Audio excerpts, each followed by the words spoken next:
Does the phone need to place the record button on the phone? No, you don't need to hit record. That's just... Don't need to apply more lip gloss. All right, live. Yes, sir. You already know what it is, man. It's your boy.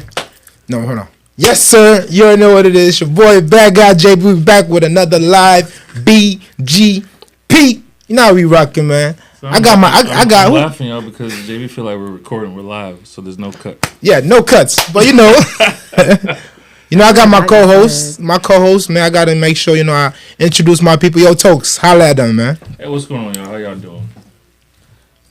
That's all you got to say to them, bro? Yeah, it's been a long week, man. It's been a long week. All right, well, listen, man. Since my boy don't want to say too much today, we got a special guest. We got a nice little special guest today. Last week. Okay. Special guest. Who we got in the building, Tokes?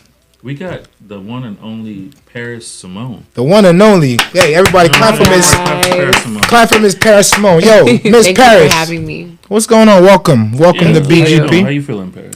I'm doing good. I'm a little tired. I've been moving this week, but I'm in good spirits. That's Yeah. beautiful. Okay. Yeah, Because you just said that it was just Tuesday. When I said I was tired, but You said you had a long week. She did say that. We're only 2-3 days in. it's carryover from the last week. Okay, see. You know what, bro? Good to have you on, Paris, though. It's a Thank pleasure. you. Right? Tell us why you're here. To my knowledge, I'm here to talk to you guys about the business of food halls and what I do. Food halls have really taken over America over these last 5 years. And for the last 4 years, I have been working in them, leading build outs and operations of them. So it's definitely something that not a lot of people know about. Okay. Yeah, can you, for the people who don't know what a food hall is, can you just verbally describe it? Absolutely. So think of a food hall as a elevated food court, but don't call them food courts. So the main difference here is you're not going to have a bunch of chain restaurants in them, right? Like you go to a food court, you're seeing, right, exactly. Most food halls, you're going to find local chefs, local concepts, or even just chef-driven concepts, right? Like, who knows? Wolfgang Puck might have, like, a smaller concept in a food hall. What you are going to find is elevated, diverse cuisine. And most of them are definitely going to have some type of bar concept. Okay. And then, some nice design, whether that's more industrial or a little more fancy. That's lit. That's how you identify a food hall versus a food court. That's lit. Okay. I have a few things. So we didn't properly introduce our super guest today. All right. So super guest. It's a super guest, man. Because listen, not a lot of people do what she does. That's true. Not a lot of people does. Nope. Hold on. Does what she do? No. Yeah. y'all catch my drift, right? But listen, man, it's important, to kind of highlight and let my people know what anyways, get an idea of what it is, because before we spoke, honestly, I wasn't aware of what a food hall is. I know about food courts and things of that sort, and I didn't even know there was a specialized kind of, how would I say that, like a specialized title in this industry that you are in, and it's actually dealing with build outs for the buildings, getting everything together, make sure these food halls are set from a bit of my due diligence that I did, and then afterward you're like the general manager, correct? Right. Okay. So my official title is general manager. Okay. Prior to opening, call me a project manager, because I'm managing the project. So what does that mean? So I am working with the general contractor on the construction side. I am working with typically a broker, or basically somebody that is sourcing the food stall operators. With some projects, I'm working with maybe a consulting firm, maybe that has background in food halls. Sometimes yes, sometimes no. Developing the bar programs. Working with HR to make sure you have, all your paperwork in place. Working with the city, you have liquor licenses, you have health permits, you need your permits for build out. That's a lot and then of stuff, after man. you do all your construction, then you have to get your CO, your certificate of occupancy. Right. So you have to pass all of your inspections. So it's my job to make sure, one, we stay on schedule. Okay. And all those moving parts are on one accord. Sheesh. So it's a lot. It's a lot. Sounds like a lot. It's a lot, but it's a lot of fun. Yeah. It's a lot of fun. And you worked on the one at Colony Square, Yes. right? So Can you cut to the one with the photos? We there? All right. So this is Colony Square, which is in Midtown Atlanta, off of Peachtree Street, about Peachtree and 14th, right? Exactly. Mm-hmm. So this is the outside. Then, of course, it kind of has this kind of courtyard where there's like these swinging beds, and there's like all this deck stuff and patio stuff. And then as you go inside, this is kind of like a food. This is the food hall. That is the food hall. Isn't it Gotcha. beautiful? So hold on, let's get this clear. So she basically helped put this together, Absolutely. right? So Wow. with this project specifically, I came on board. So the company that managed and built out this food hall, I was with them for about 3 years. So kind of worked my way up, learning the insides and out of food halls. So this was one of my first project managing job roles. Right. Gotcha. So- Okay, where so when you I were started- actually in charge of. Right. So I came in right before we, maybe few months before we got our certificate of occupancy. Right. Gotcha. So we already had our permits to do the build out. Okay. My role was a lot with like the liquor licensing, making sure we had every fork, spoon, knife Wow. that we needed, right? Every single glass. Mm-hmm. You know, you need liquor, and then also a huge part is you got to have food. So Right. sourcing those food stall operators, those vendors, right? So it's a lot of taste testing, a lot of food. That's my favorite part, probably. Of course. And then also making sure that you have the right mix of people, personality wise. Me personally, I don't want to work with any mean, angry chefs. Of course. Because everybody's a family under that roof. So you want to make sure it's a good balance, good energy, good personalities, because you got to see each other every day. So Okay. so I have. Well, sorry, hold on okay. 1 second. Are we still on the photos?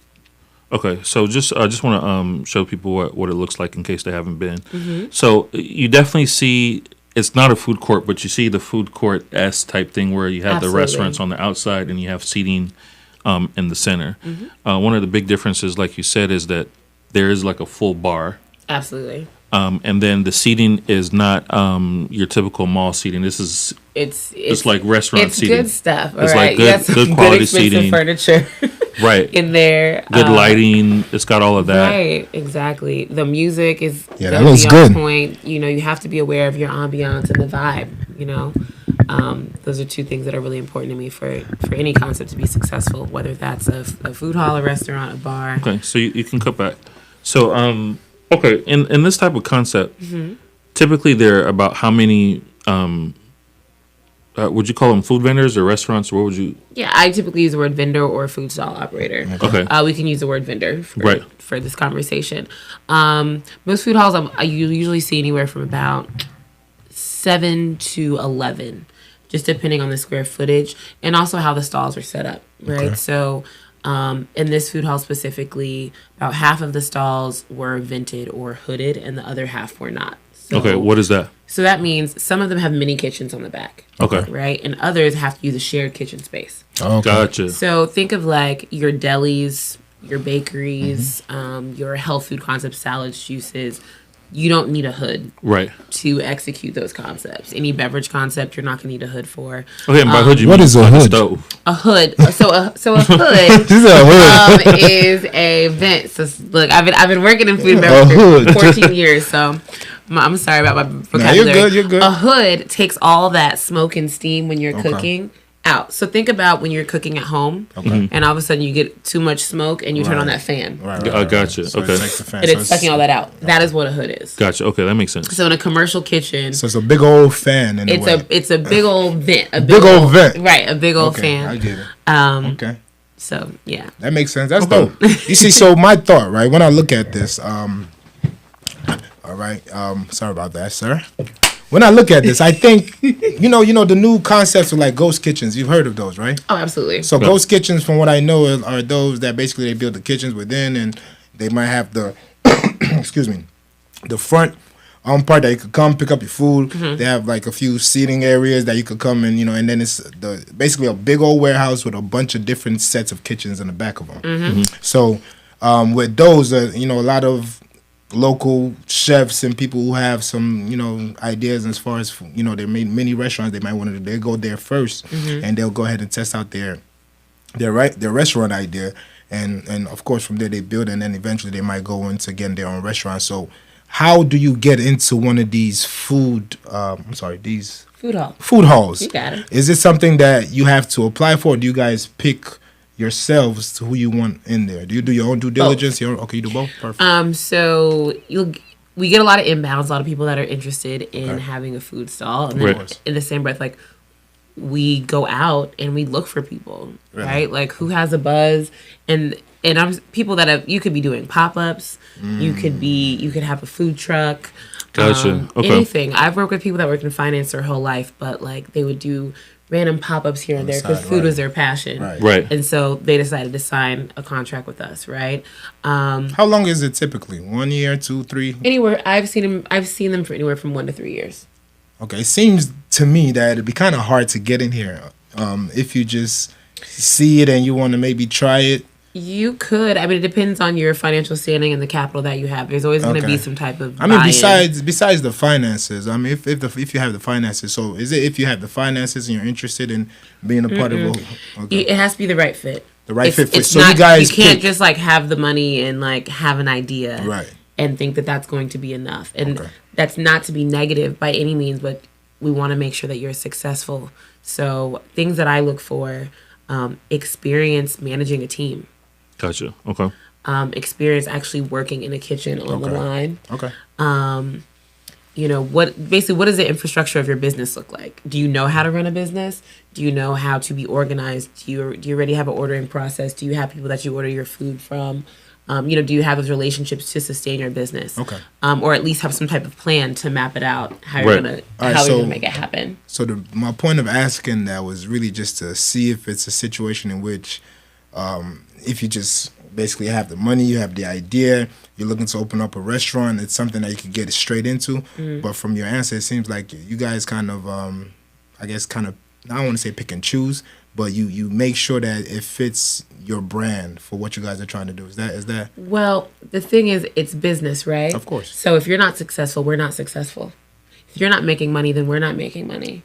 Now, there's different rent structures. Some are just a base. Some are a base plus percentage. Some are just a percentage of your sales. Okay. But either way, say it's just a base, right? And, you're just paying out that base rent every single day or monthly. If you're not making any money, well, now you're in the red. Now you're negative. Of course. So you have to have funds. If you're not making money, then we're not making money. Right. So you want to make sure that you're going to have a concept in those stalls that is successful. Of course. And then if you have a percentage, in your rent structure, in your base structure, the more money you make, the more money we make. Of course. Makes sense. Of course. So then, I guess, all right. So when you're in the early stages, and let's say you have 11 stalls, what is the ratio? What are you guys looking to fill out within those 11 stalls? Because obviously it has to be some type of mix. You're not going to have 3 or 2 Indian restaurants. You're going to have some type of... Yeah. So how do you guys decide that, or what are you guys looking for? You want to have the popular things, right? Everybody loves tacos. Okay. Maybe some type of like burger or sandwich handheld concept. Okay.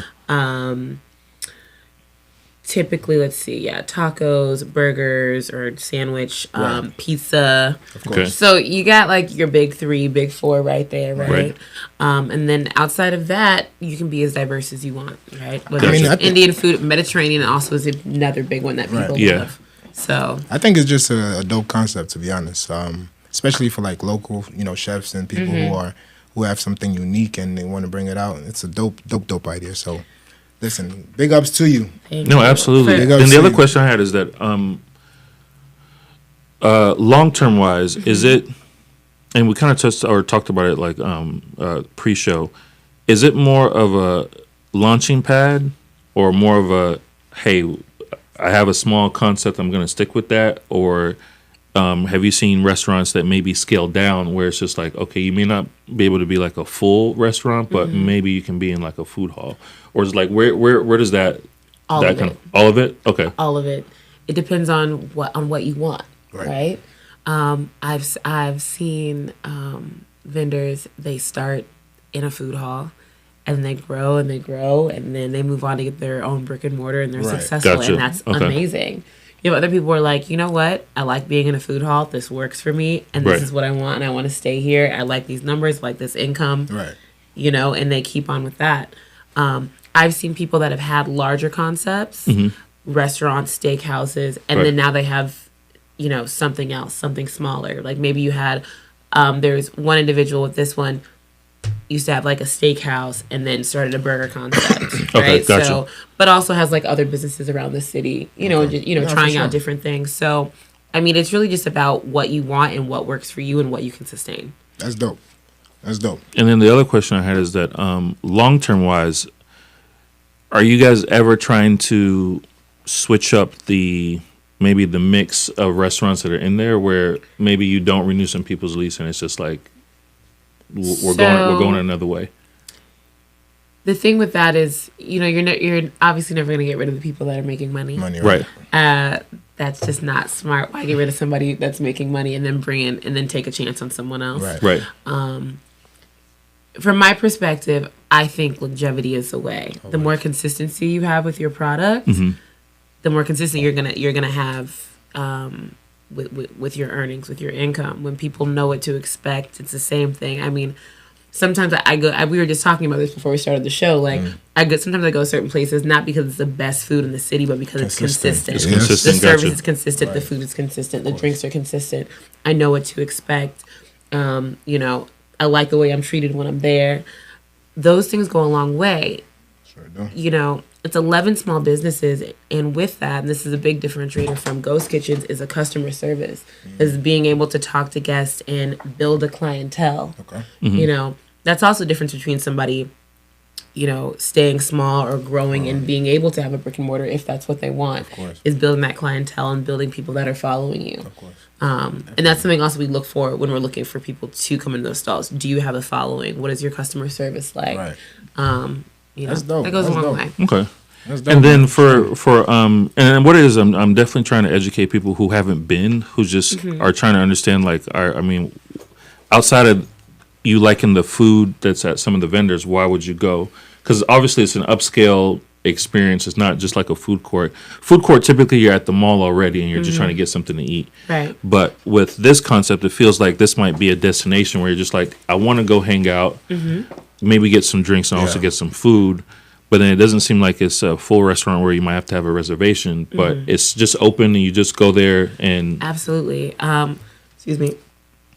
Well, one, they're typically open all day. Okay. So it's perfect for people that work from home, hybrid workers. You can go with your laptop. You know what I'm saying? You're sitting there working, get a bite to eat, get a drink, because sometimes you need that glass of wine in the middle of the day. Absolutely. But also it's perfect for large groups. Perfect for large groups. Okay. There's always those arguments on Twitter or Instagram of like, you go out for a friend's birthday, are we all splitting the tab, Right.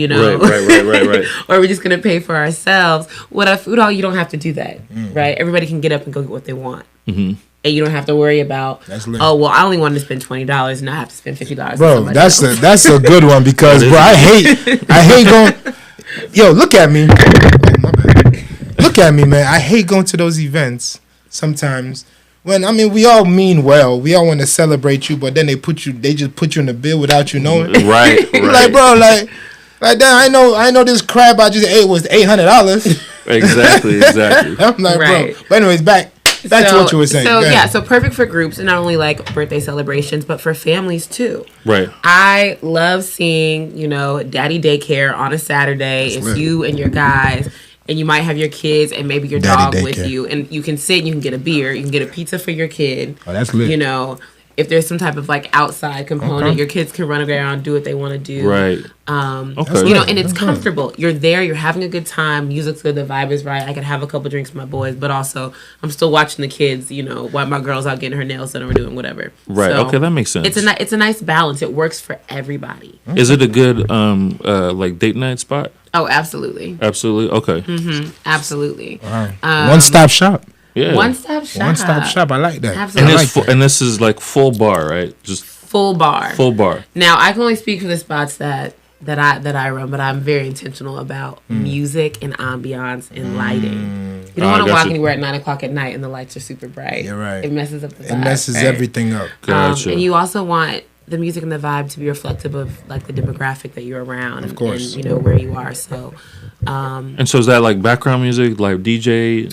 both. So Both, okay. whether that could be background music typically, but with food halls, it's dope because you're also activating the space.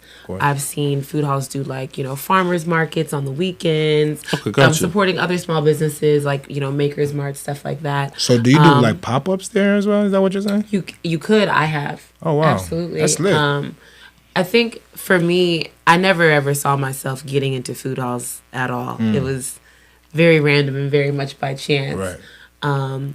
But my favorite part I've realized is one, like supporting community, building community, and being able to really kind of have a hand in people's passions and their dreams every day. Of course. So That's dope. in a way, like a small business consultant, because I'm here like, this is working, this isn't working. Like, how can I help you? How can I support you? Right.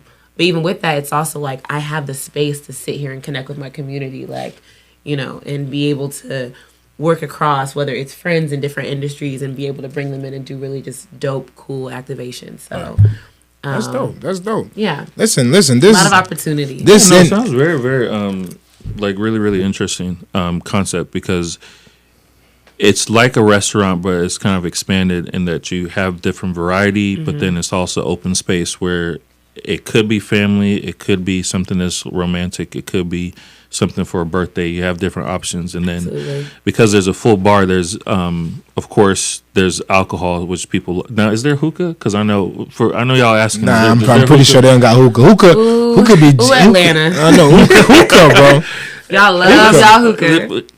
Y'all, you not part of the hookah crew? I'm not part of the Hey, I hookah feel you. I don't smoke hookah either, man. That Nope. thing is deadly. I'm not going to say no judgment, but I'm not part of the hookah crew. Gotcha. Okay. That thing is. So, That but thing no is- hookah. It's not for me. No. It's no not for hookah. me either, Okay. bro. Look, But I understand this is that's Atlanta. also, that's a whole different licensing process. Oh yeah, You, tobacco. you got to think about Yeah. that, right? You already got It's the too much. liquor license, and you got the tobacco. Yeah, It's a lot of it's layers. just too and much, yeah. The city of Atlanta is very serious about the liquor licenses that they hand out, Yeah. especially definitely. in residential areas. Yeah. So, Seriously, yeah, Because you're they know right. how much money coming in.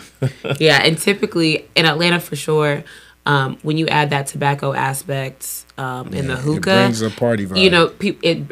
people just assume it's a party vibe. club, yeah. So that's definitely Not. that's another layer. That's a no. That it just, If they want to keep their it's business another layer. lasting, it's Yeah. a bit. You gotta kind of. You don't want to have eyes on you that you don't need to have eyes on. Definitely. Okay, and then I did have, I guess maybe one more question was that. So, are they typical? Because I think the only food hall I've honestly been to is the one in Colony Square, and I know that that's a commercial kind of like high rise It's like thing. a eat, work, live. Yeah, kind of like one of those eat, work, live, play type of places. Now, are food halls typically that, or are they sometimes a little bit more of a standalone destination in that it's not connected to an office building or something else that's also drawn in the traffic? It's both. They both? Okay. Yeah, it's honestly both. Food hall is everything. I mean, location is important, course. but I've seen them everywhere. I've seen them standalones. I've seen them, on the first floor of, building headquarters. Gotcha. Okay. So I mean, it's really just where you want it to be, where you find the space to do it. Right. So I mean, That's lit. yeah, I've seen Food New hall. York, LA, Atlanta, small towns in Ohio, like your friend was saying earlier. I know a good friend of mine is from Jackson, Mississippi, and he went back home and was like, yeah, there's like 2-3 food halls out here now, so Yeah, people, they're everywhere, and it's really, it's kind of cool because you can kind of make them what you want them to be. right. That's dope, As man. long as you have the variety with the food, Right. a good bar program, and a nice vibe, right. you can really make it what you want to. Man, And, food, bro. and that's becoming like more Anywhere. more popular. Like, why is that? Is it just because I think don't it's know. I think it's just a different concept of how to eat because people always want something new. Right. Food courts have been here forever. Right. We've been going to the mall. We know we go. Well, Regular I guess restaurants. we kind of stopped going been to the there- mall. I mean, yeah, But- restaurants been there forever, but food halls is a new I thing. think with food halls, I think it's two things.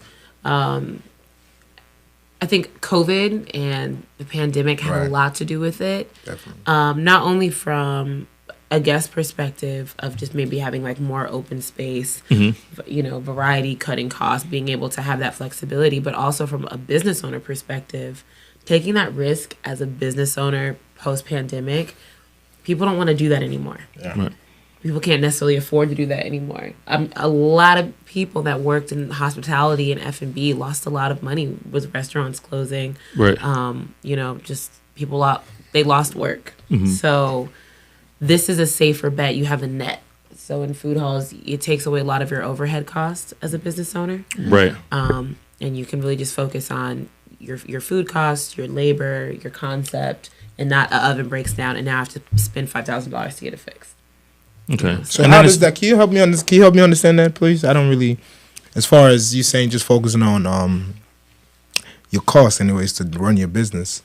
So what, like, when you said that, as far as not fixing extra things, like, please just elaborate on that a little bit more for me. Okay. So I can understand. So typically, whether this is a ghost kitchen Right. or a food hall. Or let's use an example. Let's say it's JB's Burgers. JB's Okay. Burgers. So JB's Burgers, Perfect. Let's make an example. Okay, JB's Burgers. We're going to JB's look at Burgers. this in two separate ways, okay? Right. So you decide to sign an agreement, contract, whatever you want to call it, with me, Paris's Food. We're just going to call it Paris's Food Hall, okay? I agree in there. I'm like, okay, you're going to pay me 20% fixed of your sales. Okay? That's all you have to pay me. You can keep 80. Now, I'm keeping this very simple. We're not going to talk Right. about any extra credit card fees, any of that Right. stuff. But keep it simple. I take 20% of your profits. You get to keep 80%, and that never fluctuates. Okay? Now, on my end, food hall operator, dang, the electricity has increased, right? Dang, they upped the internet bill. Okay. Gas went up this month. But you still only pay me 20% of what you're making. Okay? There's a shared kitchen there, right? For you to use. All you have to do is make sure you order your food. You pay the people that work for you. Okay. Your uniforms, maybe your disposable to-go wares. That's all you have to worry about. Right. All of a sudden, you back there flipping burgers in your kitchen. Oven's not working. Griddle's not. Your flat top's not working. You don't have to shut down for business, right? You don't have to say, oh, dang, now I have to shell out $5,000 to get this flat top fixed.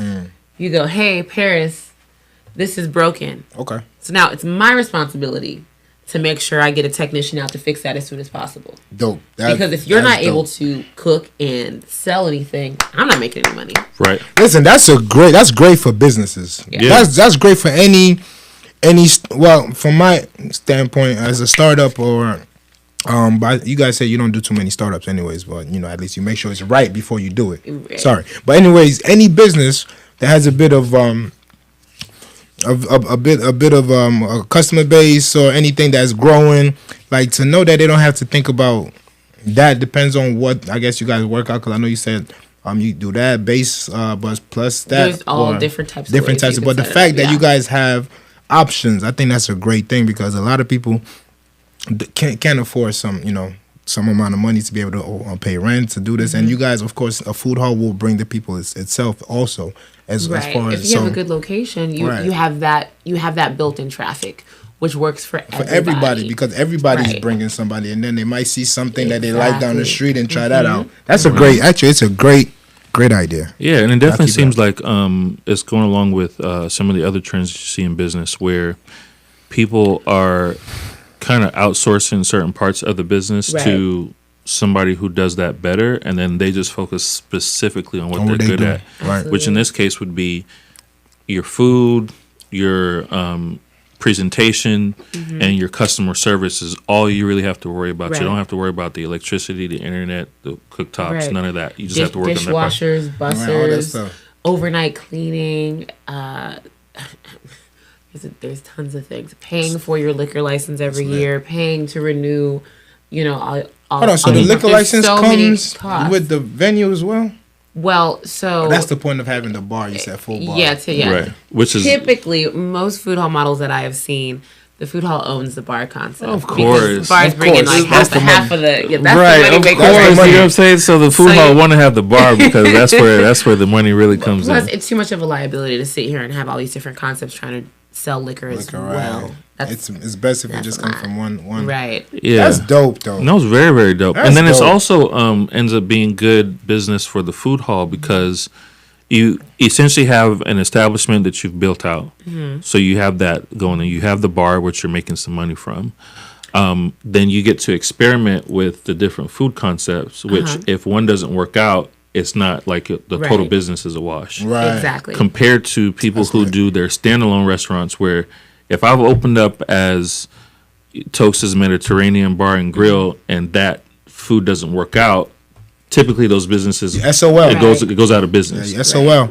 That's So- dope, man. Another thing that's a benefit for the food hall owner or manager to own the bar is it's the one entity that you actually control, right? Right. That's where you can take care of your guests and your people. That's when I can say, hey, let me buy you a drink. Drink, right. I can't go to the food stall vendor Okay. and say, oh, give them this them a for drink. free because that's their food cost. Now I'm taking money out of your pocket. Exactly. What I can do though is, give you that old fashioned or that glass of wine on me. Pam's the super general manager. Super general manager. What? It's a lot of moving parts. For Okay, so sure, then the last but- question that I had for the fine. night, at least for me, is that because obviously we've talked a lot about the food vendors, right? People who are food entrepreneurs, they either already have some type of food truck or something and they want to expand to this, or this might be maybe their first like establishment, like almost brick and mortar sort of. Right. But for the people who, let's say, have more money and they're like, oh, that sounds great, I want to do a food hall. What does that look like cost wise? It sounds expensive.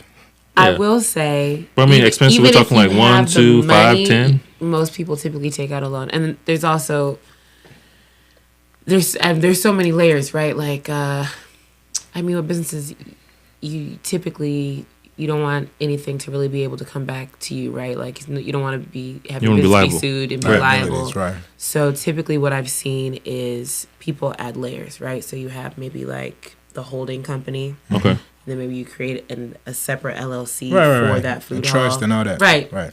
I get it. Exactly. Now that's some financial And so- stuff. And then Yeah. and then maybe have that LLC take out a loan from the bank. Right. Gotcha. Okay. Right. So there's layers to it. Me personally, I would never say, even if I had the capital, be like, oh, I have the money, I'm just going to open a food hall with my own money. Right. Sounds great. That's just Yeah. that wouldn't be my preference. It's not conducive. But yeah, it's not going to do something. I can't. I've seen food halls with $14 million build outs. I've seen food halls with $8 million build outs. It just depends on what you want and what you're trying to do. Gotcha. Okay. That's dope. Regardless, like the whole concept is actually really dope. Like if you breaking it down, help me get a better understanding of it. Because initially I was thinking about, well, you could just kind of, get a spot and just, work it out. Regardless, but if the what's it called, the drinks and all these different aspects, so that draws the crowd. Because a hard part of it, I would say, is getting the customer base who can be consistent. But that place will bring people, droves of people, bro. Absolutely. And also Definitely. being consistent on the back end. And this is, I don't say this to discourage anybody, but running a business isn't for everyone. It isn't. And it's not easy. If it was easy, everybody would do it successfully. Okay. Absolutely. Can you say that again? Yes. With the emphasis on successfully. It's not just about having an idea and having the money and having an idea. You have to realize you're a leader. Like you have to be able to create, Right. Organized operational processes so things are seamless. Nobody wants to start a business and always have to be there. Yeah. Right. Because they're the only one who knows how to do anything right. So to be successful, you got to be able to think ahead, know how to lead a team, pay your people on time, Right. pay them a decent wage. You may be broke for that first 6 months to a year, but Well, you it gotta do what always you gotta pays do. off in the back end Right. to take the time to be organized and to treat people right and to pay them right. Man, y'all got to listen to this super manager now. You feel me? You got to listen. Vendor Yes. side, and also if you wanted to start your own food hall. Because Absolutely. Man. apparently they're becoming more popular, which is They are. Yeah. So if you need a consultant, let me know. Yeah, we got the super consultant manager and all that. You see what I'm saying? It was like, listen, it's been really dope speaking about that. But we got some other things that we want to talk about. We're going to switch it up? Yeah, we're gonna Yeah, switch it up just Alright. a tiny little bit. But So- listen, before that though, like yeah. Food halls are great. Look out for the new food hall coming soon. Where is that? Oh, Moreland? yeah. Yeah, that's right. You're So, working on a new one. I am working on a Like, new you one. putting up these food halls like they McDonald's. It'll be opening late 2023. Okay. It's gonna be in East Atlanta off Moreland, South Moreland. East Atlanta. It's called Halidom, Halidom Eatery. Halidom. So Halidom we're Eatery. currently we're looking for food stall operators. Okay. Hey, All the listen. things. So Yeah, I'm excited. It'll Before the end of this show, we're yeah, definitely it's gonna gonna be great. It's gonna be Yeah. beautiful. we're definitely gonna let them know where they can find you. But yeah, let's yeah. we'll let them know now where if somebody's just like, oh, I want to be a food hall operator. Where can they send the message to? So two places. My Instagram is not work related, but you can contact me there. It's Paris.Simone, Paris Simone. Or excuse me, look me up on LinkedIn. Paris Jeff Coat. Jeff Coat, like Jeff has a coat.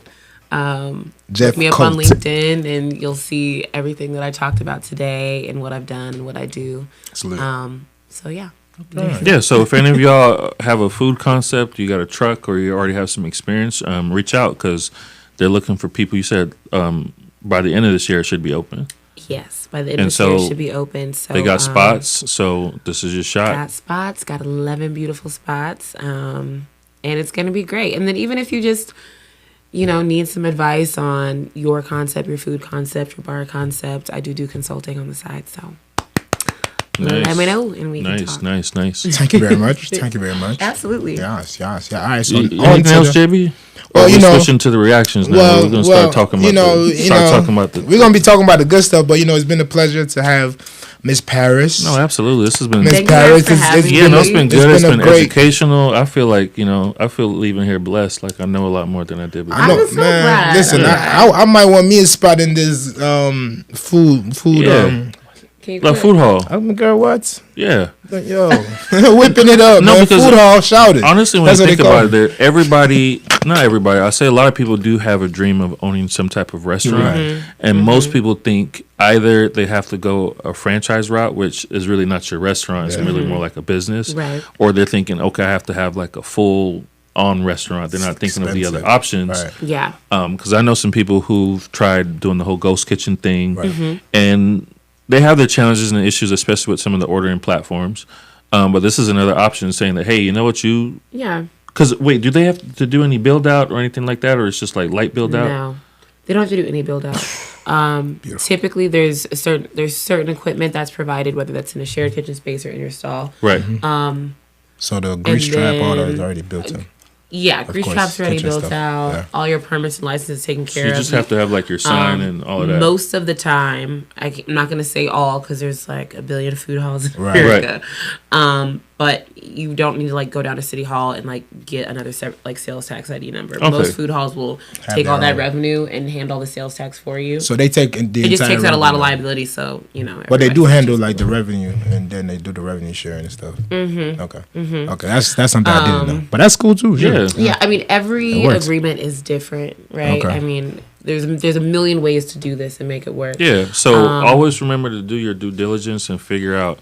Because if you do talk to someone else about doing a food hall, Right. it's not the one and only way to do it. They're all different. Absolutely, absolutely. It's all about how people want to run their business, right? Yeah. So different things work for different people depending on what your goals are. Yeah. So it's an amazing opportunity for you to at least try and venture out into having a brick and mortar without having to commit. Because sometimes when you're doing like your own freestanding brick and mortar, the leases can be long, the build out is expensive, and so it's a lot to.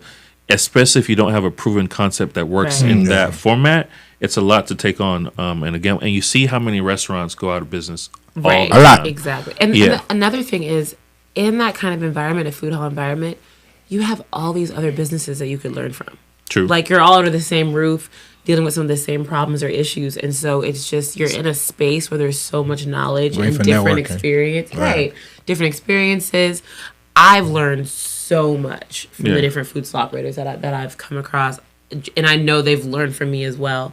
So it's just about networking and connecting. Yeah. And, I mean, there's enough money out here for everybody, right? Yeah, so And now that I'm thinking about it, it sounds because I guess I have some experience in tech, and it sounds like a startup incubator almost. Yeah. So yeah, I mean, think about like a WeWork or a Spaces, even like a co-working space for chefs, even right. Right. So whether you're trying to like launch a business or just that shared workspace where you don't want the overhead of having an actual office building or having an actual restaurant.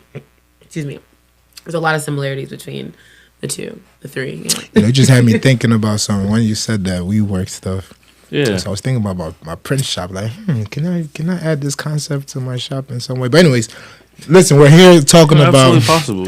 about the food. The food hall. Food hall. The last it just keeps. Yeah. Anyways, but listen, I think we just keep jumping back and forth. But listen, let's go back to the funny stuff. Not back to the funny stuff. Let's go to the funny stuff. Well, not funny. No, I mean, well, I don't know about funny, but the I first give one us is not necessarily funny, but it's a good discussion to have. discussions to have. Let's do it. So you guys ready to jump into some reactions? Man, I'm ready. I'm ready. Okay. Oos, are you ready, so, bro? Oos, can you hit us with the? It's on. All right, Let's so, do it. This is very- yeah. I'm the person reacting. No, we're all reacting. So, Oh, okay. How are y'all gonna hear? How am I gonna hear? Just yeah. Sorry, y'all. I forgot we live. Right. All right. Man, I don't care if it's 60 countries in Africa. I'm not connected to y'all. I'm not connected to nobody in Nigeria. I'm not connected to nobody in South Africa. I'm not connected to nobody out there, period. So you could tell me how many countries out there, but I ain't connected to them, and I ain't African. You should be happy for us, because without my ancestors, you wouldn't be here, brother. If we wasn't fighting for you to come over here during the civil rights movement, you wouldn't be here. See, you ain't fighting for us to get dual citizenship. And the dual citizenship that they do offer us, we got to come up with a lot of money. But you let the Chinese boy and the white boy get everything they need without paying all that money for dual citizenship. I understand it hurts. It hurts to see that we were 13% of Americans. We still fought against white supremacy. And y'all 95 to 96%. And 3% of white people and Chinese people is ruling y'all. They got y'all wealth. They got y'all resources. Nobody ain't hating on you, brother. Calm down. Why y'all got roots in this mess? I mean, these are views of people who are out there. This is true. We don't want them There's here. another one that's related. So They're your brothers They're not our and brothers. sisters. They're not our brothers. They are. If you were born in America and have them here, we don't want them here. They're your brothers They're not our and brothers. sisters. They're not our brothers. They are. If you were born in America and have lived there for 300 years, you're no longer African. Those are Americans. We don't need them. We don't need They them were to develop. taken away, unfortunately, but they are Americans. We will develop by ourselves. Yeah, we have the capacity, we have the will, we have the resolve. We don't need them. No. I totally agree with you. Thank you so much, sir. Thank you. okay. so we have two Two similar concepts. similar Yeah. concepts on the opposite side. Different points of From view. different right. points of view. So, Okay, so Paris, let's go. What do you think about that? It's so interesting, especially the second video, because I remember the first time I went to Africa, I went to Ghana, South Shout out to Ghana. Africa, and Zanzibar, and it was nothing but love. It was like welcome home, everywhere we went. Never ever felt unwelcome or unwanted. Now I understand like everybody doesn't think the same. I Right. get that. Now to the first video where he said that he didn't feel like he was African.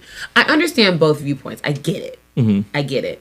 But at the end of the day, do I think that Black Americans and Africans, do I feel as though we're connected? Absolutely. And I don't think there's even a question of, I don't think the question is like, do we need each other? I feel like the question should be, how can we support one another in whatever it is that we're trying to do? I think that's the right question. Yeah. Is how can we support each other and move forward versus how we're different? I mean, for me, I just think a lot of people are just lost. Like for you to say it's naive. Yes, I agree. It's naive as hell, and it's like, and his reasonings behind why is just stupid. Talking about it's 13% of Black people here, and it's 95% of y'all, and y'all let the whites and the Chinese take over. But we fought back over here. Like it's very naive. That's a very Yeah. naive statement, and I don't even know exactly how to. I mean, I do, but I don't want to say something that sounds, crazy. But the truth is this: like, it's not even about, and that just for me that just shows that he doesn't know himself. He has no, and that's honestly for a lot of people in America, Black Americans. It's like there's no sense of like there's no identity that they can really hold on to. I would agree with that. And that's really what the issue is. And when somebody's telling you something that you're this and you feel like, okay, well, I'm not necessarily the same or whatever, you might look at it as a slight when it's not. I'm going to take that statement back. I'm not going to say I agree with that in regards to not having an identity.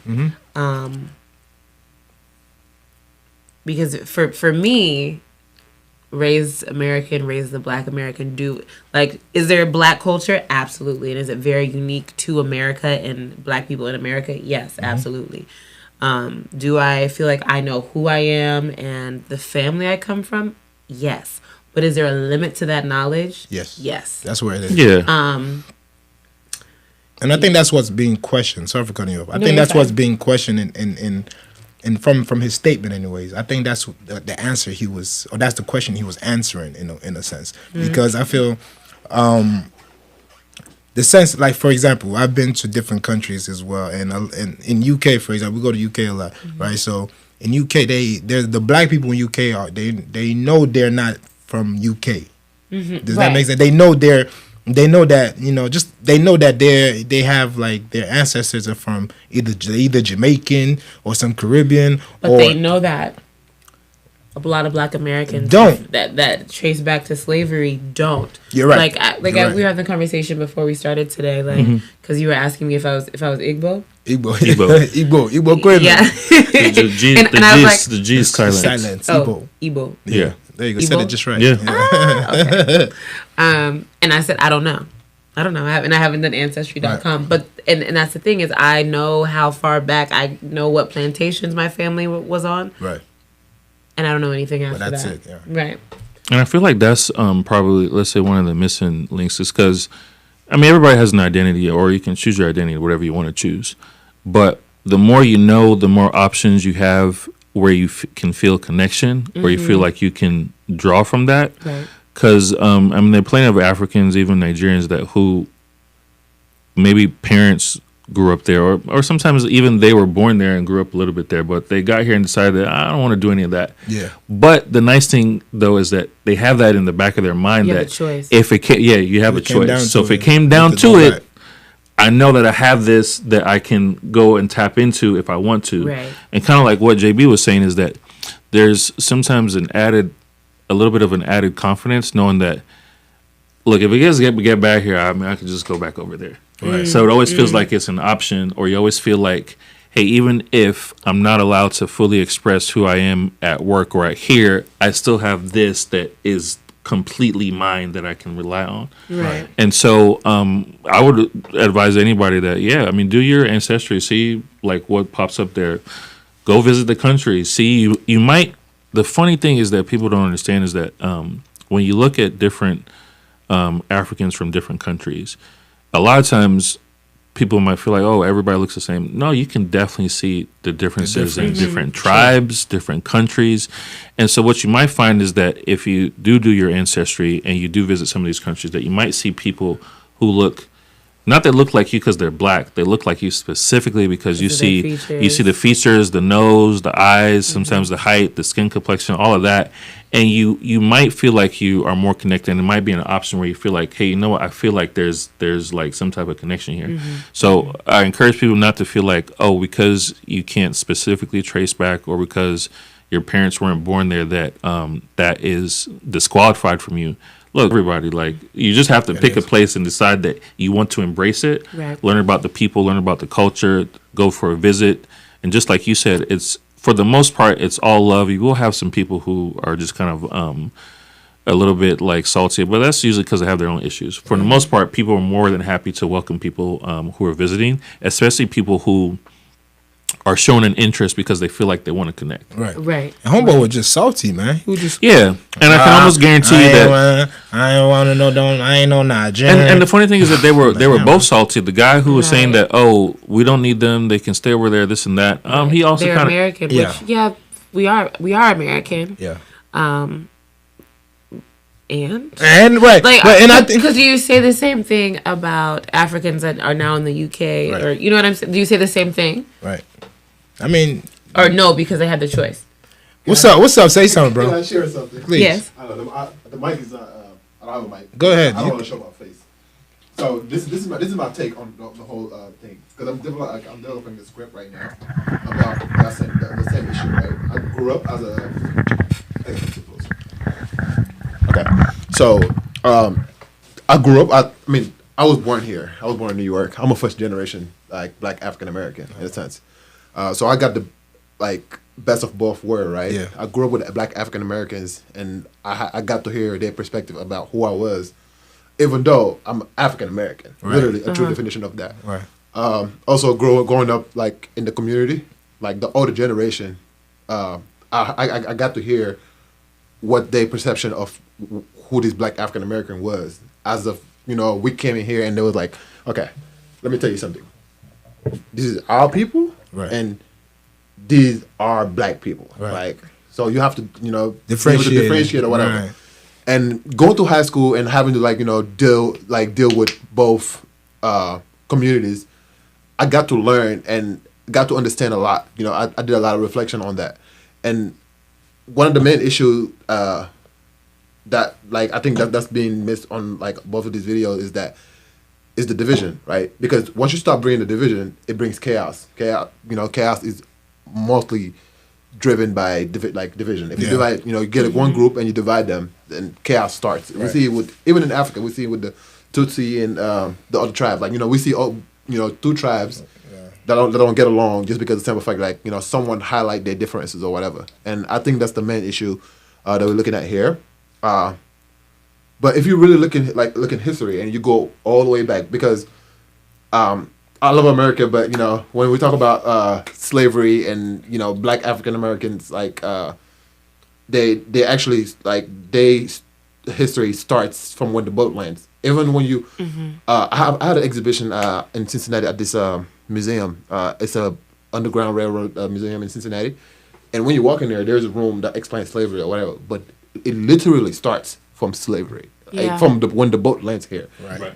Everything that happened, before that was erased in a sense, right? They never really talk about the Moors, of how the Moors actually give, the Europeans a civilization for 600 years or whatnot, right? So these are Black folks that actually came to your country or whatever, and set up a civilization, go back home to, relax, and then now you come and, bring this, all this massacres and stuff. Right.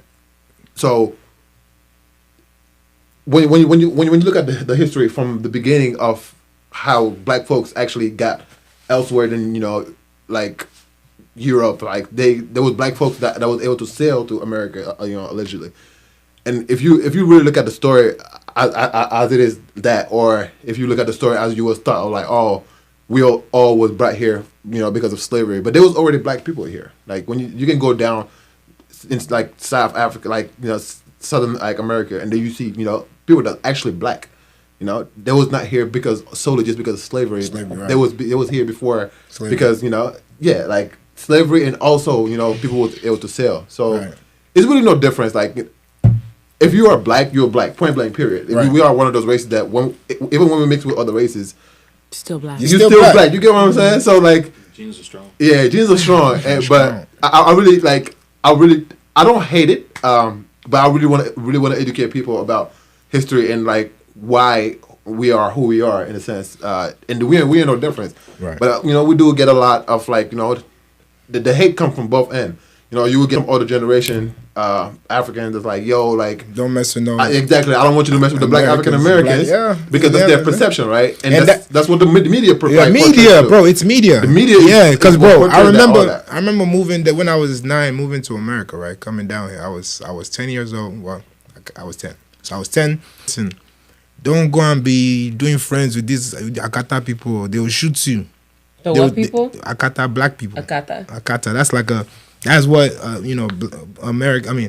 what Nigerians will call like Black Americans, because not I think it's a negative connotation, which it is, but it's not necessarily looked at it. It's not looked at in that sense, but it is when you really break down what it means, right? Content, yeah. Yeah, I mean, so, but the idea is really going to America. Make sure you stay away, because media portrays Black people as dangerous. And everything. It's just you don't want to be everything bad. Everything basically. you don't want to be. Exactly. And us being in Africa, we're trying to come here. We're trying to make sure that we're not sent back to Africa. We want to live a good life, so we come here just to do the general thing. And then when you see Black folks around, they look like the rappers and all this stuff. So there's an idea. There's that element that your parents already knows, and it's evident to you. So it's cool because you go. Because when I came, I related to the Black folks, you know what I'm saying, more than the white folks. But my brother, he had some Black friends, but he was cool with more white people too, you know what I'm saying, because of just the idea of how, we look out, how your parents see it from, and then it's not their fault either, because media has portrayed Black people a certain way, and the white people be with the white folks. Because I'm not even gonna lie, bro, I remember going to the embassy when I was like 8-9 years old, or something like that, and like this was the first time I ever seen a white person, ever. I remember when you were 8 or 9? When I was 8 or 9. I've seen them on TV. Wow. But I'm just being real. I've seen them on TV, but I've never seen one live. So I remember what the guy, live. I remember what he was wearing. He was wearing suspenders with what's it called? Khaki pants, a white shirt, suspenders, brown suspenders. A bow tie? And he had I don't know, it's either a bow tie or he had an actual tie, but it was a brown tie. I think it was a brown tie. I remember it like it was yesterday, blonde hair dude. And I remember looking at him like when I was there, I'm like, yo, I was just kind of in awe, just looking at him like, wow, a white person. I swear. Just like on TV. You feel me? So as an adult, now I'm thinking about it, it's like, bro, like as a child, who doesn't understand anything, right? I was in a position where I looked up to this white person as if they were better than me. Automatic. Mm-hmm. You know what I'm saying? This is just from TV. You know what I'm saying? Without even thinking about it. But now as I'm older, now I can really just sit back and just really just think about the entire situation and how it played out and just the way I was looking at that man at that point in time. Yeah, very different. So that is a big reason on why we think the way we do. And unfortunately, it's just what it is. And it's generation after generation after generation. The people who control media, what we watch, that's social media, TV, the white people do that. The Jewish folks, they do. So it's us, and that's what we feed into every day. So it's unfortunate, but it is what it is. And we just got to kind of know, we need to know better at this point. We need to be able to do our own thing and be able to let people know that we are all one. We are one. It's crazy. No, we definitely are. In like for me, so on my mother's side, I'm the only one of my first cousins that has 2 Black parents. Wow. So all of my cousins that I grew up with, they either had a white mother or like a Spanish or Mexican mother. Wow. Really? Yeah. That's interesting. So that's how I grew up. Right. None of my cousins on my mother's side have 2 Black parents. Wow. I'm telling you, like, that's interesting. It's very interesting.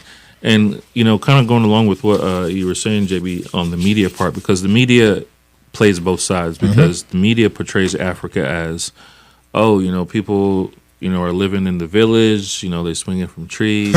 It's right next door to, the safari and all of that. I remember being a kid, I used to be like, I hate to say it, like African booty scratcher. Like that was like always. It was a thing. It was the same thing. And you're a kid. You don't really know what that means or that it's right. It's a joke, but that is how it was portrayed in the media. And everybody's it's crazy. Hungry. I think everybody's hungry. Is that those feed Africa, whatever? And then you talk to, but then you talk to, you spend some time talking to some Africans, and they're so. I can almost say the majority of Nigerians that I know that live in Nigeria have never been to the zoo or the safari. Bro, I've never even seen so when people are just like, bro. Oh, you guys live next to lions, they're like, lions? Where is there lion? Where is there lion? I don't even know if there are lions in Nigeria, honestly. Bro, I don't think so, bro. I've never seen one. I've never seen one. I've not even been close enough. And so, but that's what the media portrays, and even on the opposite side, where you would think that based on the media, that everybody who's a Black American is a rapper, Yeah. who also sells or drugs, who athlete. does They all or got athlete guns. or all of that. But Man, they'll kill that's you. not even the case. Where you have a lot of Black Americans who just like I can't rap for nothing. You know what I mean? I've never held a gun, never owned one. Don't do drugs, don't do this, and so sometimes people experiencing the actual people, like it's kind of jarring because you've gone off of the stereotypes and what the media like And portrayed. I kind of feel bad for white folks too, like because they have this. I mean, to a point. You know what I'm saying? To a point. Well, because like think about it, bro. Like me, like I'm a dark skinned guy, right? Right. Like anywhere I go, like you know, it's automatic. Like especially when I personally don't like being around a lot of white people. I'm sorry. I don't mind white people. They're cool, but it's like not your preference. when there's too much of them, I feel endangered. I'm just being real. I feel like an endangered species. When it like I remember I went to Boston. It was a stopover in between flights. I stayed like for a night or whatever. And my boy lives there, and he was like, "Oh, just come through. Let's go out." So we went into the city, and you know when I go out, I be wearing I sometimes with my goals and stuff. You know what I'm saying? So Sometimes it says sometimes, Sometimes, bro. Come So, on, you bro, know that shit all the time. you feel me? But anyway, bro. So I'm in this place. I just see everybody just staring at me, bro. Like me and I don't know if we were the only Black people, but I felt like we were. Maybe it was like 2 or 3 other Black people in there, but it was just a whole bunch of white folks, and everybody was just looking at me. Like a couple people came up to me asking me if I was a rapper. You know, saying one dude said like, "Oh, I was like, yeah, my name is like, yo, you Black Boy JB." Black Boy JB is rapper like back in like maybe a few years ago. right. But it was I know. It was just weird, and I'm like, man, like, oh my god, I don't like. It's just too many white people, and I remember that. So me saying that is because most of these white people, right? They grow up around themselves, of course. You know what I'm saying? Yeah, and, just like and all the majority of most people. Yeah, exactly. So what they learn grow up about around your is what they see on TV as well. So like the younger generation who might not be racist, they might just be premeditatedly racist. Right. They've been made racist, unfortunately, before they can even make a judgment for themselves. So I think that's basically the same situation. And that's why you feel bad for some white people. That's why I feel bad for some white people. Back together. Yeah, Well, back to that. and it's the same for people who live in other countries because, like, American media is heavily consumed around the world, and what we don't know sometimes is that what we allow on TV is how people will how you're portrayed is how people will perceive you, and that's the like kind of response that you'll get. And so sometimes we need to be more mindful of the images that we allow to be seen on TV because that might be some people's only experience with Black people at all is what they've seen on TV. What they see on TV. I'm happy there's way more diverse images of Black people. Yes, absolutely. Now. Because I there almost were feel 20 like years ago. I almost feel like we need as much diversity as that because what it means to be Black is not necessarily a particular type of culture or whatever. It's just like for the most part, it's your skin tone. But as a Black person, you can be however you want to be. You can like whatever you want to like. You can experience whatever cultures you want to, and the opportunity is really yours. Yeah, absolutely. Okay, I think that's a good one to take us on to the next. So, next clip. We got one more clip. This be interesting. Paris, can you do the headphone thing that you did? There you go. Smart. Let's get it. Okay. All right. I get where you're coming from. When I see Black people talking about racism, all that stuff, I'm like, what is wrong with these people? You guys have food, you have EBT, all this thing, and you're here shouting about somebody is racist too. Just leave that person and move on. I feel that way. Like, why are they always like complaining? But when Black Lives Matters started happening, like, I sat down, I said, I need to actually know why these people are pained. And if we look at the history, what they've done to them, like if you actually sit down, watch some documentaries, how they were maltreated, I don't think if I'm actually born, I will forgive those people. I don't care. It's easier for us Africans that were raised in Africa to feel like they're complaining because we were raised through struggle. Like I barely even have water, and you have water, you are complaining. But then it's not about the basic necessity or about how we are raised. We are raised like, I don't want to say way better. We might not have resources, but there are some way, like our own people will not look down on us or put us behind. So it's in their nurture that way. Like they just can't overlook it. And if you sit down and watch everything that the forefathers have been through for real, I changed my mind. No, they need to be angry. However, they should still move forward. However, I like that. What do you feel about that, Miss Paris? Paris. Yes, man.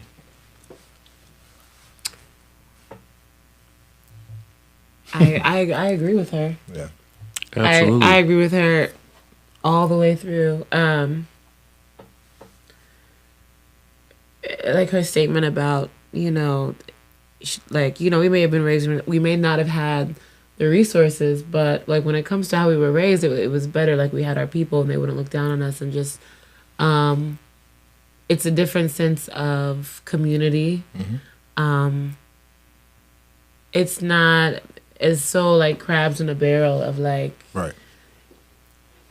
a lot of, unfortunately, like Black Americans, they want, I'm not saying now, but historically they want that proximity to white people, right? It's like you're working to be right, you're working to be white, right? And to be accepted in certain rooms and at certain tables. And therefore you will step on your own to get there instead of like Coming together as one to elevate. That part really stood out to me. And then her saying that we should be angry. Yeah, we probably should. But being angry is exhausting. It is. It's exhausting and it's draining. Whether you're talking about that topic or even just being mad at somebody, it's draining to intentionally be mad and to carry that energy. Right. It's a lot. And I think it holds you back. It does. And I really to second what she was saying anyways, I feel her as well.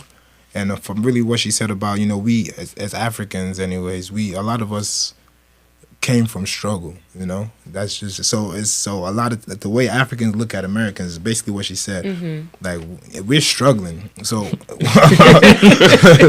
so America is like the light at the end of the tunnel. You understand? It's that people in Nigeria and other places in Africa, they're struggling to get out of the country just so they can have an opportunity. There are people who have gone to college, gone to school. They're the top of their classes. They are well learned, but they can't get a job. They have to go settle and work for. Well, sorry. No, go ahead. So I mean, it's a different struggle. Yeah, that's basically what it like, is. It may be a lack of resources, lack of food, lack of water, but for Black Americans, the resources we were lacking were even a sense of self. Right. Here, they work so hard to break us down mentally that is what is holding us back. When the struggle is I don't have water, I don't have food, I don't have those resources, and you can see where you can get them, that's one thing. But when you can't even identify what exactly is holding you back, to try to change your thought process when you've never known or thought anything different. And that's the sense of identity. And it's passed down generation to generation. Yeah. That's basically what I was saying with the sense of identity. It's a breakdown of it, basically. And I think it's a different. It's basically different points of view from different areas and how you go into life with it. So I fully understand that. And I want to use this example. I had a friend of mine who was coming to Nigeria, and he was on the same plane as but he's an American dude, Black American dude. And something stuck out to me of what he said. He was, when he got onto the plane, he said, "Wow, I've never seen so many Black people in first class before." That was his statement. Move to Atlanta. No, I'm saying like international. Yeah. Like, and everybody going to Nigeria, like the entire front everybody was first class. There was white people there too. White folks were in the regular. They weren't even in the first class. It was all Black. Yeah. So he was just so like he was so amazed at it, and like wow, like, and that stuck out to me because for me, and just like what she was saying, we grew up, we're around our own people. You know, understand? Like we are one in Nigeria. Black Nigerians are Nigerians, like, and most of us are Black. But in America, Americans are supposedly Americans, but that's not really what it is. Are there white Nigerians? Yeah, there are white Nigerians. There's other types. There's Spanish Nigerians even. It's just a very small, very minute amount of people that might have moved into the country, or whatever. Yeah. But they're there. There's a lot of what's it called? Lebanese. Lebanese in Nigeria. Lebanese people. They're like basically like the white Nigerians because They speak broken English. They Yeah. they know how to speak our language even. You know, it's crazy. They've been around so long. They've been around for a while. Just never knew. So yeah, man, it's just, you know, looking at everything she said, it makes sense, and I understand, you know, a black person's point of view. But again, it's all about it's similar to tribalism in Nigeria and other countries where. In African countries, the reason why we're not up and we're still down is because everybody's worried about their tribe being the ones going to the top, rather than everybody knowing that we're all black and it's a black thing. And like you said, how it's what white is right in a sense. Like in Nigeria, a lot of those older generation, anyways, I would say, who are still in power, look at the white is right As a concept standard. as a standard. And that's what's still holding us back. So I feel like, of course, as the older generation dies out, things like, you know, just the idea of just not really being knowledgeable and knowing that we can do for ourselves. I think the internet has really helped open that up, as far as, you know, knowing that, listen, we don't need any specific person. We can be our own. And I think things will change over time, but as of now, it's still there, unfortunately. Yeah, but it's slowly changing, and I'm glad that at least we can, with the power of the internet, we can compare notes. Yeah, we can have Because that sometimes when we have that dialogue, we understand what the differences between the different struggles are, and why Africans look at it one way. Because they're just like she said. I mean, look, the fact that you guys have water alone, I mean, it's like, what else are you guys actually fighting for? I remember when I came and the water was hot. Sorry, bro, but hot and cold at the same time. Oh, that was like, how did they do that? Fighting for our mental freedom. And then the struggle for black people is that, like, okay, yeah, we might have had water, light, and all of that, but living in a country where, kind of like JB said earlier, where he didn't see his first white person until he was 10. That's wild to me. So which means that everybody is black, as in nearly everybody is black. And it's different when everybody is black, because even though you might have some of the similar struggles, some of that feelings are coming from other people who are black. So you don't feel like it's, oh, because I'm black. You just feel like it, because that person's an asshole. That position, even. You can say that person's just an asshole. It's not because he's white, because he's also black just like me. Yeah. He's also Nigerian just like me. But here there is a lot of that. And so there's that. Both sides looking at each other like, oh, you have nothing to complain about. Well, you have nothing to complain about. But when you actually hear the nuances, you can appreciate where each person is coming from. Right. Exactly. And you can see how, I guess, like they say, the oppressors or colonizers, or whoever you want to call them, just played black people differently in different places. Right. That's it. But they did it really well. In Africa, we're still like, you know what you were saying about, it's the same. It's the same. And I feel like it's really the older generation, because I've seen some other African countries that have like younger presidents now, right? And they're literally kicking everybody out. Like I don't know what country that was. Is it Senegal or something? That the new president, he's like 32 or 35 years old, something like that. And he's like kicking out all the Chinese, and is kicking all like all the foreigners out of his country, just to make sure that they keep, you know, get back to where they need to be at. Right. And that's one thing, like the younger generation is gonna make the change. And even now with this Nigerian what's the we're just going through the elections just this past weekend, and all that stuff, like it's unfortunate, but that's the exact what's going on now with the votes and how they're basically cheating it's crazy. But and Nigeria is the number one country out of Africa, and this is still going on because these old men, this old generation, do not want to let go. And it's all about this tribalism situation that's still a problem. And, you know, and that tribalism is now they've broken us down so much that we're coming together is almost impossible.